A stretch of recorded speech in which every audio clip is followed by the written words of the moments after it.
Bonjour, c'est Fred, tipster du site gagnerfuté.com. Donc dans cette vidéo, je vais vous proposer un pronostic pour le mercredi 23 décembre. Avant toute chose, voyons voir le résultat d'hier qui est pas formidable. West Ham a perdu 3-0, il nous manque un but. Je pensais avoir trouvé quand même un bon petit pronostic, mais ce n'est pas possible dans la mesure où ils ont fait aucun tir cadré. Bon, qui est pas trop dans les standards, comme une des statistiques, mais c'est vrai qu'il y a toujours une fin à toute statistique, qui nous disait que West Ham marquait à chaque match à l'extérieur. Ça faisait 17 buts, si je me souviens de 17 matchs où il marquait au moins un but. Ils ont complètement craqué en deuxième partie, hein, c'est clair et net. 78e, c'est ce qui a fait mal. Ils tenaient assez bien la partie, mais ça a quand même pas mal vendangé, ce qui fait que pas de tir cadré, on peut pas marquer. Donc là, c'est un pari perdant. Donc voyons voir. Je vous rappelle pour aujourd'hui, d'ailleurs, une stat qui est pas très rassurante. Je viens juste, je suis désolé de vous le dire maintenant, surtout si vous avez suivi le pronostic Villarreal-Bilbao. Je viens de regarder un peu mes stats et bizarrement je suis très en deçà. Si vous voyez, je fais souvent du 51-52%, enfin autour de 50% de réussite quand même sur l'ensemble des pronostics. Et je viens de m'apercevoir que sur la Liga, je fais pratiquement moins 40%, je fais du moins 39% et des brouettes sur ce championnat. Ce qui est assez étonnant, c'est bien en dessous de tout ce que j'ai fait dans les années précédentes. Et bon, le panel n'est pas énorme, hein. Je crois que j'ai dû vous proposer une dizaine de paris, mais quand même, ça a été rarement dans ce cas-là. Bon, là, je suis quand même assez confiant. Ça peut être aussi dans l'autre sens, qui confirme que une certaine réussite risque d'arriver, puisque c'est le principe de la variance, puisque j'ai très peu de réussite sur la Liga, vraisemblablement, sachant que je fais plutôt du 50% en général. Ça veut dire que on est en deçà de ce qu'on peut attendre. Donc ça peut être quand même propice aussi sur notre pronostic. Mais enfin, je vous l'informe, je ferai un petit bilan et vous montrer le système d'audit que j'ai. Et ça sera plein d'enseignements quand même. Et pour ceux qui veulent me suivre et qui ont des doutes. Pour ce qui est de mercredi, donc je vous propose un pronostic sur Alaves et Bar, donc encore de la Liga. J'espère que ça va me réussir. Et Sampdoria, Sassuolo. Voyons voir tout de suite le premier match qui est Sampdoria Sassuolo. Donc Sampdoria est 10e avec 17 points. Il a 1774 points et le rating, et Sassuolo à 23 points, ils sont 6e aux portes de les places européennes. Mais cette équipe-là est sur mes tablettes, mais je la pense réellement, bon, on va le voir plus en détail, mais je la pense quand même barrée pour le top 3, top 5. En fait, elle est bien à sa place, en fait, parce qu'elle n'arrive pas à faire de bons résultats contre les équipes précédentes qui la précèdent. Donc voilà quoi. Pour pouvoir, le classement est souvent simple, hein. Si vous regardez une équipe, si elle a gagné contre ces équipes-là, elle risque d'être devant eux. Si elle a perdu contre ces équipes-là, elle risque d'être derrière. C'est aussi simple. Regardez, c'est les confrontations directes qui font vraiment la différence dans bien souvent des cas. Et donc ils sont 6e, ça je vous l'ai dit, 23 points, ils ont 1870 points et le rating. Voyons voir le face à face. Donc la Sampdoria, c'est beaucoup d'alternance quand même. Bon, ils ont tendance de faire par groupe de victoires, de défaites et ainsi de suite. Bon, bref, c'est ce que je vous disais. Donc voilà, Sassuolo a un très bon parcours. Bon, il y a un petit peu de match nul, mais si vous voyez, voilà, elle est barrée par Milan. Ils ont perdu contre Milan, contre l'Inter. Ils ont perdu contre l'Inter. Donc pour moi, ça me semble une équipe qui est suivable. Bon, même là, si je me contredis, puisqu'en fait, ils ont quand même, ils ont quand même gagné contre, ils ont réussi à faire match nul contre Roma, ils ont réussi à gagner contre Napoli. Donc, mais moi, c'est une équipe qui me semble quand même barrée pour le top 3, top 5. J'ai l'impression qu'ils sont bel et bien dans leur place. Donc, la Sampdoria gagne à 38%, match nul à 15%.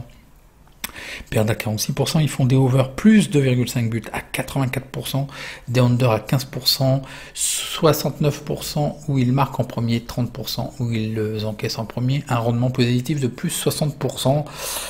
Toujours ce que je vous dis, hein. Bon là c'est un peu moins soutenu, bon là ils ont gagné avec 3,37, 7,05, 5. C'est vrai qu'ils sont pas attendus. Sao Solo gagne à 46%, match nul à 38%, perdent à 15%. Ils font des over plus 2,5 buts à 46%, des under à 33%. Ils marquent en premier à 53%, ils encaissent en premier à 46%. Un rapport quand même positif de plus 25% sur cette équipe. Le face-à-face domicile-extérieur, une certaine alternance, mais Sao Solo n'a toujours pas perdu à l'extérieur. C'est pour ça, en fait, c'est ce qui m'a frappé. C'est pour ça que je vous propose cette équipe. L'historique des confrontations, justement, Sao Solo, les 2 années précédentes, ils avaient fait match nul contre la Sampdoria. Donc voyons voir les informations. D'ailleurs, un petit rappel, je ne sais pas, je n'ai pas de stats, c'est plus de l'observation. Sachant qu'il y a un match tous les 3 jours, j'ai peut-être l'impression c'est ce que je vais observer tout au moins. Je pense qu'on aura peut-être moins de buts. Donc faites attention si vous jouez un peu trop les over. Moi j'ai l'impression avec un match tous les 3 jours et ça va peut-être jouer à l'économie aussi. Donc bon, voyons voir. Donc la Sampdoria, pour ce qui est, alors là c'est assez rare, c'est que l'alerte algo nous détecte le N et le 2. Donc il y a certainement, c'est très très proche au niveau des résultats. Ça peut peut-être basculer soit N2, donc on va sécuriser dans tous les cas. Pour ce qui est des informations, donc bon, il y a un problème au niveau de l'effectif. Bon, des fois, c'est jamais bon, hein, médiatiquement.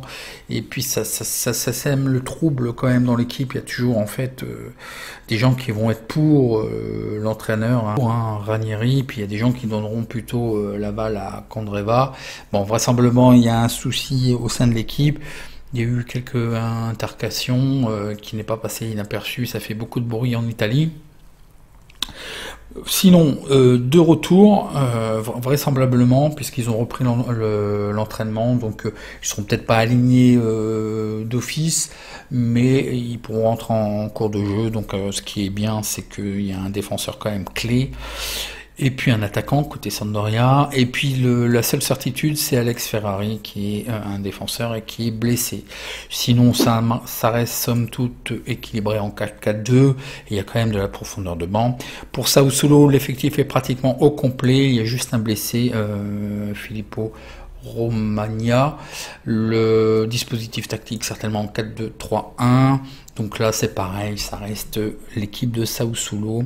Les statistiques particulières lors des 6 derniers matchs de Serie A de Sampdoria, les 2 équipes ont marqué. Les 2 équipes ont marqué dans 7 des 8 derniers matchs de la Sampdoria à domicile en Serie A. Il y a eu plus 2,5 buts qui ont été comptabilisés lors de 13 des 15 derniers matchs de la Sampdoria à domicile. La Sampdoria a marqué un but et plus lors de 14 derniers matchs à domicile en Serie A. Pour ce qui est de Sao Solo, ils sont invaincus dans les 6 derniers matchs à l'extérieur, ça on l'a vu. Ils sont invaincus dans 11 des 13 derniers matchs en Serie A. Sao Solo a gagné 3 de ses 6 derniers matchs à l'extérieur en championnat avec une marge de 2 buts et plus. Donc ça marque quand même. Les probabilités nous donnent le BTS oui à 77%, ce qui nous donne une cote de 1,42. On nous propose 1,45, donc c'est limite. Pour ce qui est des over, c'est l'overkill, le ressort au niveau over-under à 67% à 1,49. Et là, c'est très très limite. Mais je vous les déconseille peut-être un petit peu là, parce que vraiment, je sais pas, j'ai le pressentiment que ça va peut-être moins scorer. On va peut-être avoir un championnat des matchs très serrés en fait. Les probabilités N2 nous donnent 20% pour Sampdoria, 35% pour le match nul, 45% pour Sao Solo, le 2-2-1. Ça sera effectivement, à mon avis, très serré. Donc sur ce match, je vous propose le match nul à 3,60, remboursé ici 2. Parce que je pense quand même, même si ça a l'air de basculer 1-2 par rapport aux cotes, je trouve Sao Solo quand même beaucoup plus régulière et capable de bien faire, tout du moins de ne pas perdre. Donc je pense que le match nul est assez opportun, ce qui nous ferait une cote équivalente à 2,19 €. Hein. Pour un exemple de mythe pour 30 €, 18 € sur le match nul et 12 € sur la victoire de Sao Solo. Pour une cote remboursée, vous voyez si vous pouvez peut-être sécuriser si vous voulez avec le BTS, mais bon, sait-on jamais. Bon, par contre, le BTS, je vais l'utiliser pour le pronostic suivant. Le BTS, oui, à 1,42, puisqu'il me semble value, et je vais en avoir besoin parce que justement le match suivant, qui est Alaves et Bar, me semble aussi assez incertain d'un côté. Donc je vais l'utiliser pour sécuriser. Donc voyons voir tout de suite le match Alaves et Bar. Alaves est 17e avec 14 points à la porte de la relégation. Ils ont 1652 points le rating. Et Eibar est 14e avec 15 points. Ils ont 1696 points et le rating. Voyons voir le face-à-face. Donc vous allez me dire, qu'est-ce que je vais voir sur ces équipes-là? Bon, somme toute, les deux semblent assez régulières. Bon, mis à part Eibar revient quand même assez bien. Bon, ils ont quand même perdu contre le Real, mais on peut peut-être les excuser. Mais après, bon, il y a un début de saison, les deux d'ailleurs, hein, on fait un début de saison un petit peu chaotique. Mais là, depuis les derniers matchs, ils reviennent quand même assez bien. Bon, Alaves, quelques petites faiblesses, parce que là, Huesca, ils ont perdu contre Huesca. Ok, bon, Celta Vigo, on peut les comprendre. Celta Vigo reviennent bien. Donc une certaine régularité quand même, mis à part leur dernier match. Donc les deux équipes doivent se reprendre. Alaves gagne à 21%, match nul à 35%, ils perdent à 42%, ils font des over plus de 2,5 buts à 28%, under à 71%, ils gagnent en premier, ils marquent en premier à 42%, ils encaissent en premier à 50%, malgré tout un rapport positif de plus de 18%, les codes sont très élevés. Alors, pour ce qui est de Eibar gagne à 21%, match nul à 42%, ils perdent à 35%, ils font des over plus de 2,5 buts à 28%, des under à 71%, donc les deux sont assez conformes, under, ils marquent en premier à 28%, ils encaissent en premier à 50%, un rapport aussi positif de plus 13% puisqu'ils sont pas tendus, et effectivement les cotes sont très élevés. Voyons voir le face-à-face domicile extérieur. Donc voilà, une certaine régularité depuis les 3 derniers matchs quand même, hein, et puis ils ont eu des gros poissons à frire puisque ils ont quand même réussi à faire un beau match nul contre Barcelone 1-1, Valence 2-2, Real Sociedad qui est en forme 0-0. Donc attention, ils sont quand même costauds en défense. Pour ce qui est de Eibar, à l'extérieur, voilà, il n'y a rien à dire, quoi, c'est propre. Ils sont invaincus. Pareil, ils ont réussi quand même à faire un match nul contre Real Sociedad qui est quand même en forme actuellement. Donc après, ça reste conforme, hein. Ils ont même réussi à gagner à Séville, hein, donc 1-0. Donc voilà, c'est deux équipes à considérer. Ce que je vois peut-être plus, une certaine neutralité. Donc Alaves l'avait emporté l'année dernière, mais vous voyez quand même une certaine alternance entre ces deux équipes. Donc voyons voir les informations que je vous donne. Et là aussi, bizarrement, c'est très rare quand même, l'alerte algo nous donne le match nul et le 2. Le under évalue à partir de 1,22. Donc ce sont des choses à considérer. Pour ce qui est de l'effectif Ponce-Pierre et non Pierre-Ponce, en plus il est blessé au pied, ça c'est pour la boutade. Je peux pas m'en empêcher, hein.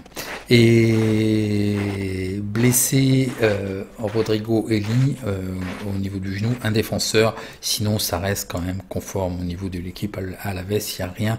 Moi ce qui m'inquiète, c'est plus lorsqu'il y a 3 joueurs clés, là ça commence à m'inquiéter, c'est contre-performance pour moi, 3 joueurs clés. Donc attention à Eibar, il y a beaucoup de joueurs incertains et il n'y a pas de confirmation, là il y a un manque d'informations.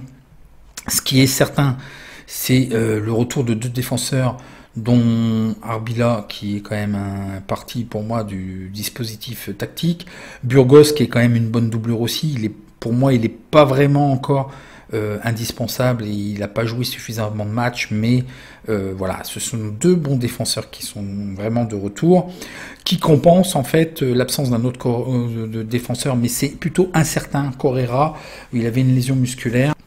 Donc ce qui est gênant, c'est un attaquant plus un défenseur, mais il y en a 2 qui reviennent. Donc une doublure et puis un joueur clé. Sinon, il n'y a rien vraiment encore, hein. Ce qui peut être gênant par contre, c'est s'il y a trop de blessés dans le match. Et là, ce sont quand même des doublures qui sont absentes. Donc là, ça peut être gênant. Bon, malgré tout, et ça va aller dans le sens de notre prono, Eibar sera certainement en 4-4-2, donc ça reste quand même une équipe assez équilibrée. Pour ce qui est des statistiques particulières, il y a 3 matchs nuls lors des 3 derniers matchs à domicile de toute compétition confondue d'Alaves. Dans 8 des 11 derniers matchs à domicile en Liga, Alaves n'a pas marqué de but. Donc c'est aussi un petit peu, ils sont costauds, mais ça manque aussi d'activité offensive. Alaves n'a pas réussi à marquer un but dans les 3 derniers matchs. Alaves a remporté simplement une victoire lors des 11 derniers matchs. Donc, c'est pas qu'ils perdent, c'est justement, il y a trop de matchs nuls. Alaves a fait match nul lors de 4 des 8 derniers matchs de toute compétition. Il n'y a aucune défaite dans 5 des 6 derniers matchs à domicile. Dans 9 des 11 derniers matchs de toute compétition d'Alaves, il y a eu moins 2,5 buts.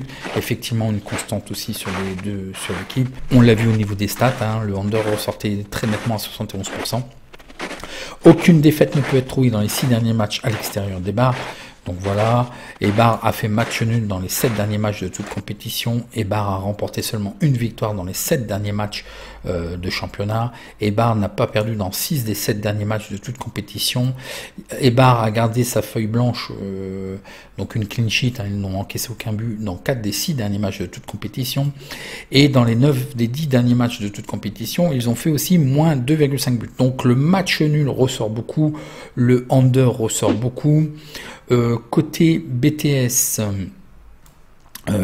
c'est oui, les deux équipes marquent à 55%, mais attention, il y a une divergence parce qu'en fait les books nous donnent plutôt non à 1,53, donc restez à l'écart. J'aime pas trop lorsqu'il y a quand même des choses comme ça, que ça va pas vraiment dans le sens que ça soit value ou pas value. Bon là c'est value parce qu'on nous propose le 2, mais attention, c'est une divergence. Je pense que les books ne se manipulent pas trop quand même à ce niveau-là, et l'écart est trop énorme. Donc moi je vous conseille de rester à l'écart de ce type de prono. Sinon la probabilité c'est le under. Malheureusement ils ont massacré le under à 1,34. Il y avait 68% à 1,47, donc restez à l'écart de l'under. Voyez ce que vous faites, mais là c'est pas un pari bon marché. Alors les probabilités nous donnent 22% pour Alaves, match nul à 45% et Eibar, victoire à 33%. Un score probable de 1-1 effectivement, mais peut-être moins de buts en fait. Ça va peut-être vraiment se neutraliser. On sera peut-être en présence d'un 0-0. Donc qu'est-ce que je vous propose sur ce match? Moi, je vous propose tout simplement le match nul à une cote de 3, donc c'est quand même assez énorme. Mais on va prendre, puisque le under ici n'est pas value, donc en fait on va prendre le BTS, les deux équipes marquent sur Sampdoria Sassuolo. Donc je retiens le BTS est à 1,42 qui était value, limite les values. Donc sur le match nul je mets 9 €. Et s'il passe, malheureusement, on perdra que 3 €. Mais le but, c'est de compléter et de jouer sur les deux. Donc ça vous semble certainement étrange de dire que voilà, le match nul qui pourrait être une bonne cote. Faites ce que vous voulez. Vous pouvez peut-être intervertir, mais dans ce cas-là, vous n'allez pas avoir non plus de bonnes solutions.